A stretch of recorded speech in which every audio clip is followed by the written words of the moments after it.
আসসালামু আলাইকুম viewers, welcome to my channel. আমি কাউসার নূপুর। আজকে খুবই মজাদার একটা আইটেম করে দেখাবো, আর সেটা হচ্ছে স্ট্রিট ফুড স্টাইলে কাবাব বার্গার কিভাবে ঘরে তৈরি করা যাবে তার একেবারে পারফেক্ট একটা রেসিপি আজকে দেবো। আর আমি এই বানটা চুলা এবং ওভেন দুই জায়গায় করে দেখাবো।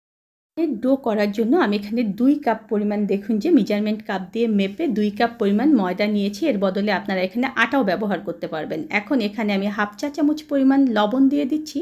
আর এই যে বান, এটাকে আরও টেস্টি করার জন্য এখানে আমি 2 টেবিল চামচ পরিমাণ গুঁড়ো দুধ দিয়ে দিচ্ছি। কেউ যদি স্কিপ করতে চান সেটাও করতে পারবেন। ভালো মতো এটাকে দেখুন যে আমি চেলে নিচ্ছি। আর চেলে নেওয়ার পরে এখানে আমি এখন আরও কিছু ইনগ্রিডিয়েন্টস যোগ করবো, আর সেটা হচ্ছে 1 চা চামচ পরিমাণ এখানে ইস্ট ব্যবহার করব। অবশ্যই মনে রাখবেন, বান তৈরি করার সময় ইস্টটা পরিমিত ব্যবহার করবেন, তাহলে ইস্টের যে একটা বাড়তি গন্ধ সেটা থাকবে না। এখন আমি এখানে 4 টেবিল চামচ পরিমাণ চিনি দিয়ে দিচ্ছি, যাতে বানটা একটু মিষ্টি মিষ্টি হয়, খেতে ভালো লাগে। আর কেউ যদি এটাকে দুধ বা পানি যে কোনো কিছু দিয়েই ডো করতে পারবেন, তবে সেটা অবশ্যই কুসুম গরম নিতে হবে। আর এখানে আমি 1 কাপ পরিমাণ কুসুম গরম দুধ নিয়েছি, আর ধীরে ধীরে এটাকে আমি মিলাবো আর স্টিকি একটা ডোতে পরিণত করব। পুরোপুরি 1 কাপ পরিমাণ দুধ কিন্তু আমার লাগেনি। দেখুন আমার এখানে 1 টেবিল চামচের একটু বেঁচে গিয়েছে। এটা একটু কম বেশি হতে পারে, আপনাদের ময়দাটা মাপার উপরে ডিপেন্ড করবে। এখন এখানে আমি তেল ব্যবহার করব। কেউ যদি চান তাহলে এখানে মেল্টেড বাটারটাও ব্যবহার করতে পারেন। আমি 2 টেবিল চামচ পরিমাণ দেখুন যে তেল এখানে দিয়ে দিচ্ছি, এটা সয়াবিনের তেল। এখন এটাকে আমি 3 থেকে 4 মিনিট ধরে একেবারে ভালো মতো মথে একটা সফট ডো তৈরি করব। খুবই সুন্দর, দেখুন যে সফট একটা ডো হয়ে গিয়েছে। এখন এটাকে আমরা রেস্টে রাখবো। তার আগে হাতে জাস্ট অল্প একটু দেখুন যে তেল লাগিয়ে এটা চারপাশে এভাবে দিয়ে দিতে হবে, যাতে করে এটা রেস্টে রাখার পরে ডোটা ড্রাই হয়ে না যায়। এখন একটা পলি র্যাপার দিয়ে আপনারা এটাকে মুড়িয়ে রাখবেন। যদি পলি র্যাপার না থাকে তাহলে সেক্ষেত্রে অবশ্যই ঢাকনা দিয়ে দেবেন। পলি র্যাপারের জন্য কিন্তু কোনো কিছু নির্ভর করে না, এটা জাস্ট কাজটাকে একটু সহজ করে, এইটুকুই। এখন এটাকে আমরা 2 ঘন্টা রেস্টে রাখবো, এটা ফুলে ডাবল হওয়া পর্যন্ত। তবে অবশ্যই মনে রাখবেন কমপক্ষে 1 ঘন্টা রাখতে হবে। ডোটা রেস্টে রাখার পরে এখন আমি কাবাবের যে মাংস সেটাকে ম্যারিনেট করব। আর দেখুন যে মাংসগুলো আমি এরকম পাতলা পাতলা করে স্লাইস করে নিয়েছি। যে কোনো মাংস আপনারা ফ্রিজে থাকায় বিফ কিংবা মাটন যে কোনো মাংস এখানে ব্যবহার করতে পারবেন, আর অবশ্যই এরকম পাতলা করে স্লাইস করে নিতে হবে।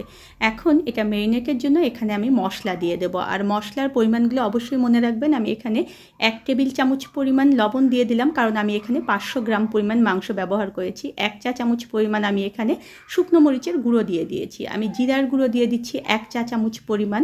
আমি এখানে ধনিয়ার গুঁড়া দিয়ে দিচ্ছি 1 চা চামচ পরিমাণ। অবশ্যই আমি বলছি যে মশলাগুলো আপনারা ভালো মতো ইউজ করার পরে পট বন্ধ করবেন। আর আমার চ্যানেলে দেখবেন যে জাদুকরি 3 মশলা রয়েছে, এই মশলার লিঙ্ক কিন্তু আমি ডেসক্রিপশন বক্সে দিয়ে দেবো, সে অনুযায়ী আপনারা তৈরি করবেন। আর এই যে দেখুন যে শাহি গরম মশলা, এটা কিন্তু কাবাবের জন্য একেবারে বেস্ট। আমি হাফ চা চামচ পরিমাণ এখানে কাবাবের মশলা দিয়ে দিলাম। দিয়ে এখানে আমি হাফ চা চামচ আদা বাটা এবং হাফ চা চামচ রসুন বাটা দিয়ে 2 টেবিল চামচ পরিমাণ লেবুর রস এখানে দিয়ে দিচ্ছি। আর লেবুর রসটা অবশ্যই স্কিপ না করার চেষ্টা করবেন, কারণ লেবুর রস দিলে মেরিনেটটা যেমন সুন্দর হয়, তেমনি মাংসগুলো খুবই সুন্দরভাবে সফট হয়ে সিদ্ধ হয়ে যায়। এখন এই মশলাগুলো দেওয়ার পরে আমি এখানে গোলমরিচের গুঁড়ো দিয়ে দিয়েছি হাফ টেবিল চামচ পরিমাণ। এটা আমি সাদা গোলমরিচের গুঁড়ো ব্যবহার করেছি, যাতে একটা স্মোকি ফ্লেভারের মধ্যে চলে আসে। 2 টেবিল চামচ পরিমাণ আমি এখানে দেখুন যে সরিষার তেল দিয়েছি। অবশ্যই এখানে সরিষার তেলটাই দেওয়ার চেষ্টা করবেন, সয়াবিন তেল কিন্তু এখানে ব্যবহার করা যাবে না। এখন ভালো মতো দেখুন যে আমি এটাকে মেখে নিচ্ছি। আর মাখার উপরে কিন্তু মাংসটা ম্যারিনেশন অনেকটা নির্ভর করে, তাই অবশ্যই ভালো মতো একদম সুন্দর করে মশলা দিয়ে মাংসটাকে মেখে নেবেন। এখন এটাকে ম্যারিনেট করে রেখে দেবো আমি 2 থেকে 3 ঘন্টার জন্য। যত বেশি সময় ম্যারিনেট করে রাখবেন তত এটা টেস্টি হবে। কেউ যদি নর্মাল ফ্রিজে রাখতে চান সেটাও রাখতে পারবেন, আবার কেউ যদি এটা অল্প সময় 1 ঘন্টা রাখতে চান তাহলে অবশ্যই বাইরে রেখে দেবেন। ঠিক 2 ঘন্টা পরে আমি ফিরে এলাম। দেখুন আমার ডোটা ফুলে একেবারে ডাবল হয়ে গিয়েছে। হাতে জাস্ট একটু তেল লাগিয়ে নিয়ে আমি এর ভিতরে যে এয়ার ক্রিয়েট হয়েছে সেই এয়ারগুলোকে একটু বের করে দিচ্ছি। আর পুরো ডোটাকে আমি একটা ম্যাটের উপরে নিয়ে নিচ্ছি। আপনারা চাইলে এটা পিঁড়িতেও কিন্তু বেলে নিতে পারবেন। এখন ডোটাকে আমি জাস্ট 2 মিনিট একটু মথে নেব। এই মথাটা যত ভালো হবে, যত সফট হবে আপনাদের ডোটা, তত দেখবেন যে আপনাদের বানটা একেবারে খুবই সুন্দর হবে। হাতে জাস্ট দেখুন যেরকম একটু ময়দা নিয়ে এই ডোটাকে আমরা ভাগ করে নেব।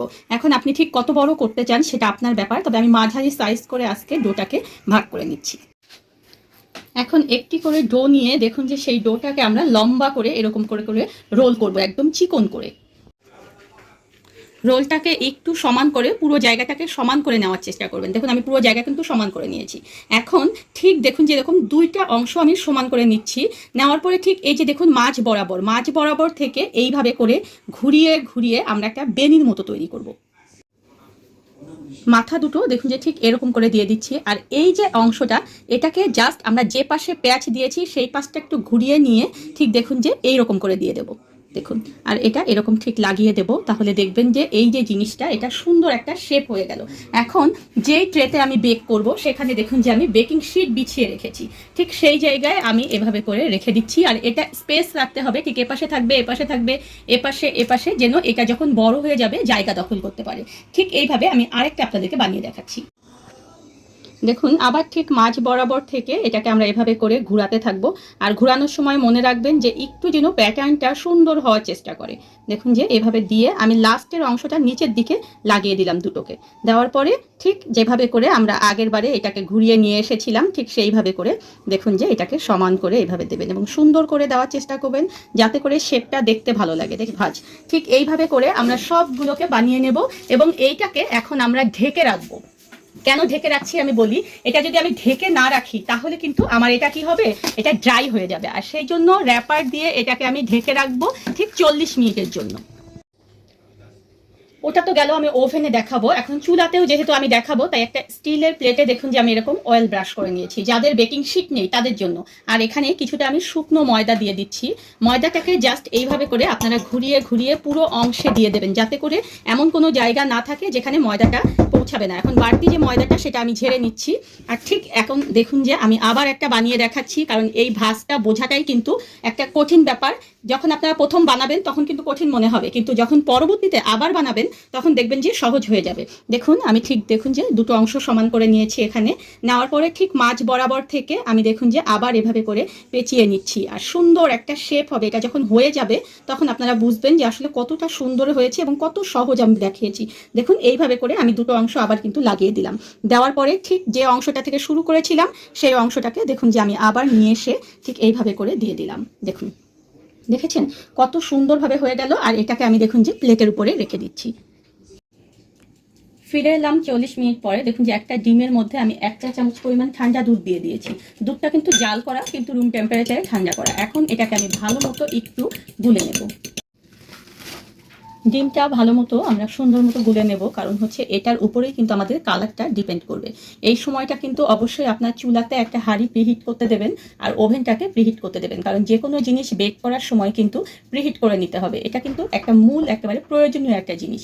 ভালো মতো এই ডিমটাকে আমরা সুন্দর করে প্রতিটার উপরে এভাবে ব্রাশ করে দেব। এখন বানগুলোকে আরও একটু সুন্দর করার জন্য দেখুন যে এর উপরে আমি সাদা তিল ছিটিয়ে দিচ্ছি। এটা কিন্তু টেস্ট যেমন খুবই সুন্দর হবে, ফ্লেভারটা সুন্দর হবে, আবার দেখতেও কিন্তু অনেক সুন্দর লাগবে। যদি কারো ঘরে সাদা তিল না থাকে সেক্ষেত্রে আপনারা এটা খালি করতে পারবেন, কোনো সমস্যা নেই। আর কেউ যদি কালো জিরা ছিটিয়ে দিয়ে করতে চান সেটাও করতে পারবেন। এখন চলুন আগে আমরা চুলারটা উঠিয়ে দেবো। চুলায় দেখুন যে হাঁড়ি উঠিয়ে দিয়েছিলাম প্রিহিট হতে। এখন দুটো লেখালেখির কাগজ আমি এখানে দিয়ে দিচ্ছি। আর চুলার তাপমাত্রা কিন্তু এই অবস্থায় একেবারে লো রয়েছে। একটা স্ট্যান্ড দেখুন যে উঠিয়ে দিয়েছি। দেওয়ার পরে যে প্লেটটাতে বেক করব সেই প্লেটটা এর মধ্যে বসিয়ে দিলাম। আর দেখুন যে সিলভারের একটা ঢাকনা দিয়ে এটাকে ঢেকে দিলাম। এটা কিন্তু একটা বড় টিপস, যে সুন্দর একটা কালার নিয়ে আসার জন্য নিচে আপনাদেরকে লেখালেখি দুটো কাগজ দিতে হবে আর উপরে সিলভারের ঢাকনা ব্যবহার করতে হবে। আর চুলার আঁচ থাকবে একেবারে মাঝারি লো। এই অবস্থায় এটাকে আমরা রেখে দেবো 25 থেকে 30 মিনিট। আর এটাকে এখন আমি ওভেনে দিয়ে দিচ্ছি। ওভেন হচ্ছে 180 ডিগ্রি তাপমাত্রায় আমি প্রিহিট করে নিয়েছি 10 মিনিট। আর আপার এবং ডাউন হিট দিয়ে সেই ওভেনে 180 ডিগ্রি তাপমাত্রায় আমি এটাকে 25 থেকে 30 মিনিটের জন্য বেক হতে দেবো।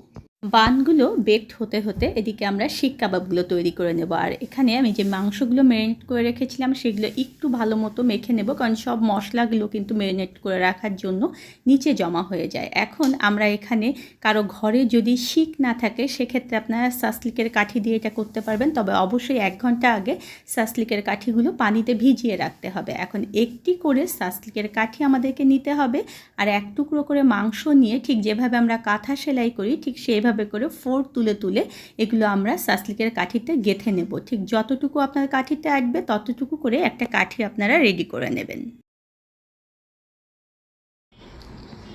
আমি দেখুন যে একটি এখানে সাসলিকের কাঠিতে পুরোটা কিন্তু এরকম গেঁথে নিয়েছি। এখন ঠিক এগুলোকে একটু ঢিলা করে দিয়ে আমরা পুরোটাতে একটু এটাকে ছড়িয়ে দিয়ে সুন্দর দেখুন যে একেবারে লেবেল করে নিচ্ছি।